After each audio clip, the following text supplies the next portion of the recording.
जय हिंद दोस्तों। और आज की जो हमारी चर्चा रहेगी वो पूरी की पूरी निबंध कैसे लिखना है इस पर रहेगी।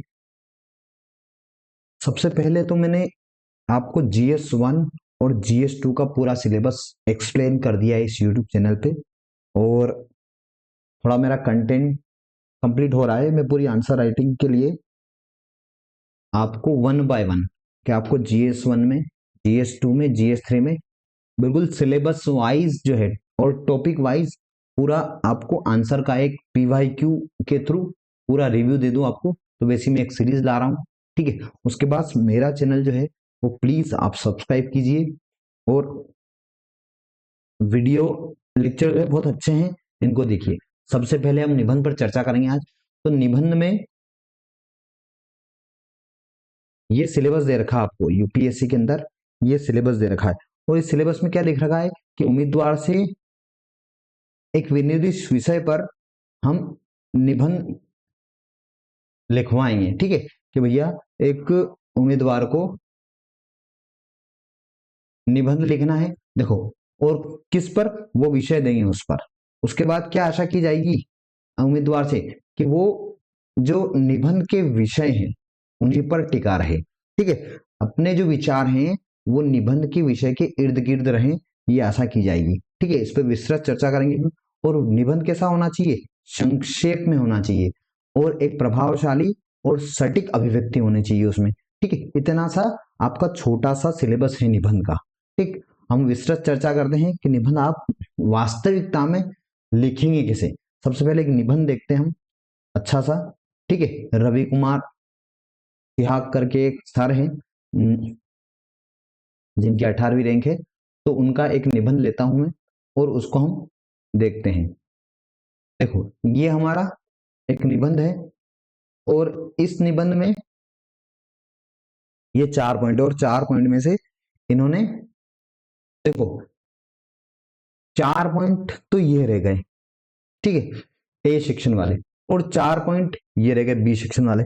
दोनों में से, ए और बी में से, दोनों में से आपको उठा के एक एक निबंध लिखना है, दोनों में से, ठीक है। तो एक निबंध इसमें से चूज करना है, तो इन्होंने ये चूज कर रखा है। और दूसरा इसमें से चूज करना है, तो दूसरा इन्होंने ये चूज कर रखा है, ठीक है। तो ये दो निबंध आपको लिखना रहेंगे निबंध के पेपर में।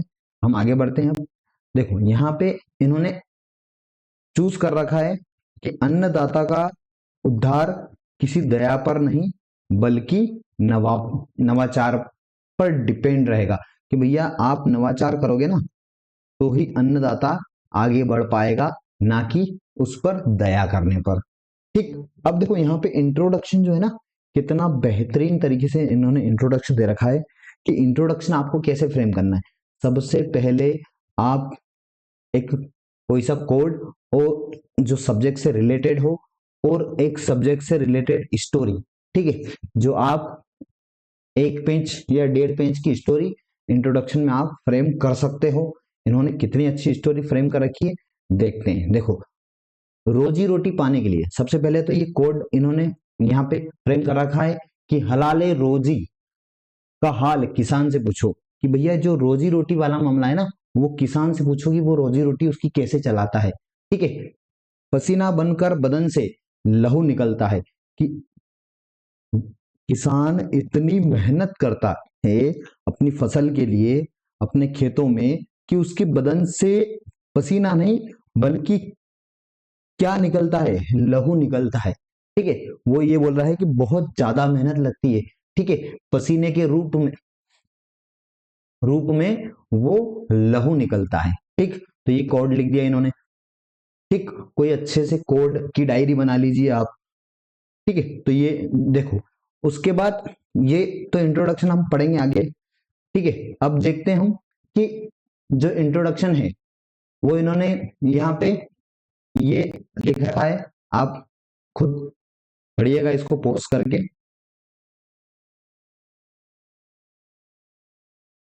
ये इतना बेहतरीन इन्होंने निबंध यहाँ पे लिख रखा है। अब देखो, निबंध में करना क्या है आपको वो देखते हैं कि निबंध में चाहिए क्या क्या। सबसे पहले देखो, निबंध में चाहिए क्या आपको। सबसे पहले सोचो कि आप अगर GS1, GS2 और GS3 की तैयारी करेंगे, ठीक है, तो सबसे पहले ये चीज विचार करो कि GS1 के अंदर कौन कौन से टॉपिक है। ठीक है, एक सांस्कृतिक, ठीक है, संस्कृति के ऊपर टॉपिक है आपका, प्लस ऐतिहासिक, ठीक, आपका टॉपिक साहित्य के ऊपर है, साहित्य भी पूछेगा।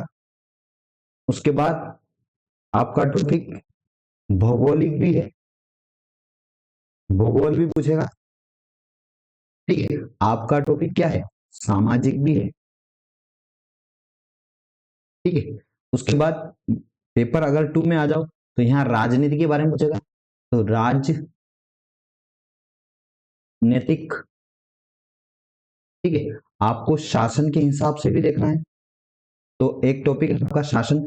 ये सभी सिलेबस के हाइलाइटेड पॉइंट है आपके GS1 के। क्या हाइलाइटेड पॉइंट है कि आपको संस्कृति और साहित्य, कला साहित्य उसमें सिलेबस के अंदर है, आपको इतिहास है सिलेबस के अंदर, तो ये ऐतिहासिक पॉइंट हो गया। ठीक है, आप यहाँ भूगोल है तो भौगोलिक ले लो, और यहाँ समाज है तो सामाजिक ले लो। ये पॉइंट आपको सोचना है। अगर GS2 में अगर राजनीतिक है और शासन है, आप इंटरनेशनल रिलेशन से रिलेट कर सकते हो। आप अगर उसको सोच सकते हो तो ऐसे सोच सकते हो कि निबंध को, कि आप एक गांव से स्टार्ट करो निबंध, क्योंकि हमारे भारत की जो स्ट्रक्चर है, हमारा भारत का स्ट्रक्चर वो एक गांव से लगा के तहसील स्तर, तहसील से लगा के जिला, और जिले से आपका राज्य, और राज्य से हमारा देश, और हमारे देश से विश्व। इस टाइप से पूरा का पूरा ये बना हुआ है हमारा एक स्ट्रक्चर। अब इस स्ट्रक्चर पे भी आप निबंध को सोच सकते हो। ठीक है, तो उसमें IR को भी आप, जो अंतरराष्ट्रीय मुद्दे हैं, जो अंतरराष्ट्रीय समस्याएं हैं, ठीक है, अन्य देशों में क्या चल रहा है उसके बारे में, वो चीज भी आप सोच सकते हैं। उसके बाद आप यहाँ पे क्या सोचोगे, इकोनॉमी के बारे में, तो यहाँ आर्थिक विकास ले लो। ठीक, आप आर्थिक विकास ले लो, आप उसको एग्रीकल्चर बना सकते हो। पर्यावरण, कृषि, आप उसको पर्यावरण से रिलेटेड कर सकते हो, पर्यावरण से रिलेटेड कर सकते हो उसको। आप उसको आपदा प्रबंधन से रिलेट कर सकते हो। ठीक है, उसके बाद आप उसको नीति शास्त्र, तो नैतिक शास्त्र से रिलेटेड कर सकते हो। ठीक है, तो ये आप उसको दार्शनिक, देखो नैतिक, इसमें ये पॉइंट बनेंगे दार्शनिक। ठीक है, कई सारे दार्शनिक है। उसके बाद आप धार्मिक, अधार्मिक, 2 पॉइंट इसमें आ जाते हैं। तो इन सब पॉइंट को सोच के आपका निबंध अच्छे से आप फ्रेम कर सकते हो। पर आपको ध्यान क्या रखना है, आपको इन सब्जेक्ट को लेके ध्यान क्या रखना है कि जो विषय है उस विषय पर टिका रहना सबसे बड़ी बात है। दूसरी बात यह है कि आपके निबंध में लय होनी चाहिए, कंटिन्यूटी जरूरी है, कि एक पैराग्राफ लिखा आपने, एक पैराग्राफ को आपने दूसरे वाले पैराग्राफ को उस पहले वाले पैराग्राफ से कनेक्ट करना है। ठीक है, तो एक कनेक्शन चलता रहेगा, आपका निबंध आगे बढ़ता रहेगा। वो अगर कंटिन्यूटी टूटी नहीं है तो आपका निबंध बहुत अच्छा होगा और आपको नंबर भी बहुत अच्छे मिलेंगे। ठीक है, तो एक कंटिन्यूटी नहीं टूटनी चाहिए आपकी। तो इसी प्रकार से कुछ पॉइंट यहाँ पे मैंने सिलेबस से ही पॉइंट लिए, मैंने कहीं से भी नहीं लिए और पॉइंट। ठीक है, जैसे कि आपके विचार जो है, आपके विचारों को निबंध के विषय के निकट रखें। ठीक है, उसके बाद निबंध हमेशा क्रम में रहे। ठीक है, एक कंटिन्यूटी बनी रहे उसकी, टूटे नहीं, कहीं भी कंटिन्यूटी टूटनी नहीं चाहिए आपकी, संक्षेप में हो, कोई भी चीज संक्षेप में, क्योंकि इतने सारे विषय बताए ना मैंने, इतने सारे विषय, और इतने सारे विषय पे आप 1200 वर्ड लिखने जाओगे तो एक विषय पे थोड़ी बहुत ही चर्चा होगी। जैसे आपका ऑप्शनल कोई सा भी हो, आपका ऑप्शनल अगर फिजिक्स है, केमिस्ट्री है, आपका ऑप्शनल हिंदी साहित्य है, आपका ऑप्शनल मैथमेटिक्स है, या आपका ऑप्शनल ह्यूमैनिटी से रिलेटेड है, और आपने आपके ऑप्शनल का ही भर भर के इसमें सब कुछ डाल दिया, तो आप उसी एक दिशा में चले जाओगे और सारी चीज बिगड़ जाएगी। ठीक है, अब यहाँ पे अलग अलग मुद्दों पे बात करनी है, अलग अलग डायमेंशंस लेने हैं, क्योंकि निबंध जितना डाइवर्स होगा, ठीक है, वो केंद्रित नहीं होना चाहिए, वो विकेंद्रित होना चाहिए। विकेंद्रित कैसे, कि आप सांस्कृतिक पे भी बात करोगे, आप ऐतिहासिक का भी बात करोगे उस विषय के अंतर्गत, आप साहित्यिक भी लोगे उस विषय के अंतर्गत, उसके बाद भौगोलिक, सामाजिक, ये सभी, तो ये सभी मैंने यहीं से आपको रिलेट कर दिया। आपको सिलेबस अगर याद होगा ना, GS1, GS2, GS3 और GS4 का, तो आप आराम से निबंध के अंदर ये सारे पॉइंट सोच के भी उसमें थोड़ा थोड़ा कंटेंट भी डाल दोगे ना, तो भी आराम से आपका काम चल जाएगा। अगर नहीं कुछ आता है तो भी काम चल जाएगा। मतलब निबंध तो आप 1000 से 1200 वर्ड तो लिख ही सकते हो। ठीक है, आप इन पॉइंट को सोच के, ठीक है, पर विषय से अड़े रहें। ठीक है, आपको लड़ाई विषय से करना है। ठीक है, तो विषय से दूर न जाए और लय में होना चाहिए। ये निबंध का सबसे बड़ा पॉइंट हो गया। उसके बाद प्रभावी और सटीक अभिव्यक्ति होना चाहिए। ठीक है, अब निबंध को पढ़ते हैं, उस निबंध को, जो निबंध आपको यहां दे रखा है। ठीक है, तो उन्होंने क्या क्या पॉइंट ले रखे हैं वो चीज हम देखते हैं। ठीक है, तो ये निबंध है आपका, और इस निबंध में सबसे पहला जो है इंट्रो हम देखेंगे। सबसे पहला तो हम अन्नदाता का उद्धार, भैया अन्नदाता कोई दया का पात्र नहीं है। ठीक है, उसमें कृषि में कुछ नवाचार लाओगे ना, तो अन्नदाता को वैसे ही कुछ ना कुछ मिल जाएगा। अब उसके बाद हलाल ए रोजी, ये यहाँ से निबंध की स्टार्टिंग है, और ये बहुत अच्छा कोड लिख रखा है। और भी अच्छा कोड आप लिख सकते हो आराम से। ठीक है, एक अच्छी स्टोरी डाल सकते हो, एक अच्छी केस स्टडी डाल सकते हो आप इसमें इंट्रो के अंदर।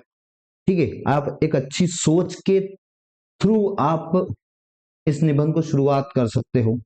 ठीक, तो कैसे भी शुरुआत हो सकती है, पर उस इंट्रो से कनेक्टेड बॉडी होना चाहिए आपकी। अब इन्होंने क्या कर रखा, देखो यहां देखते हैं।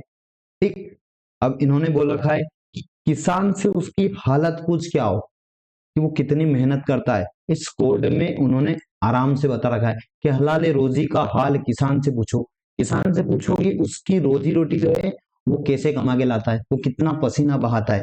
ठीक है, कि पसीना बनकर बदन से लहू निकलता है। ठीक है, कि पसीना बनकर वो बदन से पसीने के रूप में क्या निकाल रहा है, वो लहू निकाल रहा है। मतलब वो इतनी ज्यादा मेहनत कर रहा है और वहां से मिल कम रहा है। ठीक है, तो अब यहाँ देखो आप किसान की दयनीय स्थिति इन्होंने बिल्कुल बयां कर रखी है यहाँ पे, कि रोजी रोटी पाने के लिए कोई व्यक्ति किस हद तक जा सकता है। ठीक है, किसान से पूछिए आप। सबसे पहले तो जमीन चाहिए। किसान को क्या चाहिए, सबसे पहले जमीन, क्योंकि जितनी ज्यादा जगह होगी उसके पास, ठीक है, उतनी ज्यादा फसल उगाएगा वो, और उतना ज्यादा कमाएगा। ठीक है, जितनी कम जमीन होगी उतना कम कमाएगा। ठीक, और ज्यादा जमीन होने से भी कुछ नहीं होता है, फिर वो आगे भी दे रखा है कि वहां पे कुछ ना कुछ पकना भी तो चाहिए ना। ठीक है, तो अगर ठीक ठाक हुई तो भला, ठीक है, अगर जमीन ठीक ठाक हुई तो भला। ठीक है, नहीं तो क्या होगा भैया, एक प्रेमचंद का उपन्यास है, ठीक है, होरी। ठीक है, जो ये गोदान, ये उपन्यास इनका गोदान, और इसका एक मेन पात्र है होरी। इसके बारे में लिखा रखा है, बहुत गरीब इंसान होता है, और वो कई सारे दुख दर्द से भरा हुआ होता है। तो वो होरी की तरह बड़े किसानों जमींदारों की खुशामद करो, आप वहां जाके उनकी सेवा चाकरी करो, बेगार करो। बेगार का मतलब समझते हो, बेगार का मतलब होता है बिना मजदूरी के काम करना, कि भैया आपको मेहनताना नहीं मिलेगा वहां पे, केवल काम करना है। ठीक, काश्तकारी, मजदूरी, ठीक है, वह भी की तो क्या, बीज खाद और कीटनाशक का प्रबंध कैसे ऋण लो, वह भी कठिन शर्तों पर सुखदारों से। तो इन्होंने किसान की व्यथा को अपने इंट्रोडक्शन में बताया है। ठीक है, यहीं से चालू किया कि किसान की कितनी बड़ी मजबूरी, कितनी दयनीय हालत होती है। ठीक है, तो चलो लड़ मर के ये दुविधा भी पार कर ली। ठीक है, किसान सब दुविधा पार कर लेगा, फिर भी उसमें कुछ ना कुछ बाकी रह जाएगा। तो ये दुविधा पार की तो भी गला छूटेगा नहीं आपका। ठीक है, फिर इंद्रदेव से आप पानी की मन्नतें करो। अब इंद्रदेव आपके घर भी आ गए। ठीक है, आपके घर चाय नाश्ता वगैरह ली और उन्होंने बोला कि अच्छा सा हम पानी गिरा देंगे। ठीक है, फिर भी उन्होंने क्या किया, दोगलेपंती कर दी और कभी बाढ़ ला दी। ठीक है, कभी कम तो कभी ज्यादा बारिश हुई। अगर ज्यादा बारिश हो गई तो बाढ़ जैसी समस्याएं पैदा हो जाएगी, और कम बारिश हुई तो फसल नहीं पकेगी। तो इसमें क्या बोला गया कि इंद्रदेव प्रसन्न नहीं हुए, तो समझो आगे हुआ है। ठीक है, कि पानी नहीं गिरा, और पीछे खाई है कि पानी ज्यादा गिर गया, तो आपकी स्थिति वहां बिगड़ जाएगी। ऊपर से अगर फसल अच्छी भी हुई तो खरपतवार का झंझट। चलो मान लिया यहां तक भी सही चला, पर बकरे की मां कब तक खैर मनाएगी।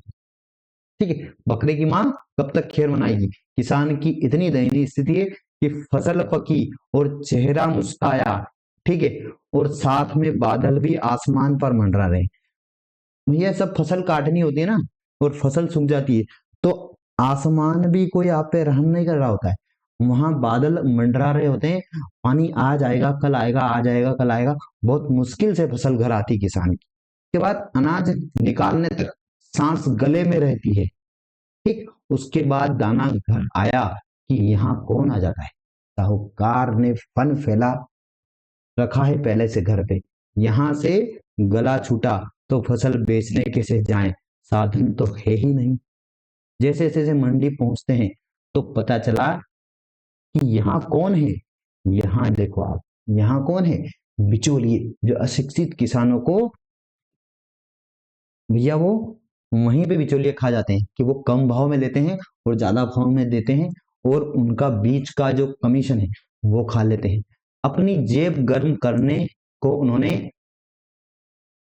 पोर्टल, ठीक है, ये पोर्टल बना लिया है। अब देखो यहाँ किसान को मूंड लिया है। ठीक है, किसान की पूरी, आप पूरे बाल ही उड़ा दिए किसान के, वैसा समझो आप। ठीक है, अंततः क्या बचा, तो क्या बचेगा, अब क्या, वही खाने को दाने। ठीक है, खाने के दाने इतने बच जाएंगे, वो भी बचेंगे बचेंगे नहीं बचेंगे। ठीक, वही यथा स्थिति, और वही घर का रास्ता जिस पर लड़के घूमू लेकर चलता किसान। क्या सोच रहा है कि जो बच्चे उसके खिलौने के लिए तरस रहे थे कि बाबा फसल बेचकर खिलौने लाएंगे, साइकिल लाएंगे, किताबें लाएंगे उनकी। ठीक है, फसल बेचने का इंतजार कर रहे थे, उनको क्या जवाब दे। पत्नी को साड़ी लानी थी तो माँ को दवा लानी थी। ठीक, कितना अच्छा इंट्रोडक्शन दिया इन्होंने। ठीक है, और इस उपापों में क्या, मौत तो यूं ही नाम से बदनाम है। अब क्या, किसान आते आते आते आते इतनी दयनीय स्थिति हुई कि वो मरने पर मजबूर हो गया, वो आत्महत्या पर मजबूर होगा। ठीक है, और एक विलन का डायलॉग याद आता है कि मौत तो यूं ही नाम से बदनाम है, असल तकलीफ तो कहाँ होती है, जिंदगी में होती है। इस, ये किसकी जिंदगी की बात कर रहा है, ये किसान की जिंदगी की बात कर रहा है अभी। ठीक है, तो यहाँ पे ये चीजें हैं, तो कितना बढ़िया इंट्रोडक्शन है। इस लय में अगर इंट्रोडक्शन लिखा आपने, इसी लय में आपने बॉडी में सारे पॉइंट डिस्कस किए, पॉइंट कौन से बताए मैंने। ठीक है, पॉइंट आप यहां से सोच लो। ठीक है, आप स्ट्रक्चर बना लो एक। ठीक, तो आपको देखो, सबसे पहले आपको यहाँ करना क्या है, सबसे पहले एक, अभी जो शुरुआत करोगे अगर, या शुरुआत कर रखी है, तो सबसे पहले तो आप एक डायरी बनाओ। सबसे पहले डायरी, एक आपने डायरी, ठीक, उस डायरी मैं कुछ अच्छे कोट से स्टार्ट करूं तो सबसे पहले आप तो एक उदारवादी जो हमारे महान महात्मा गांधी जी थे उनको ले लो,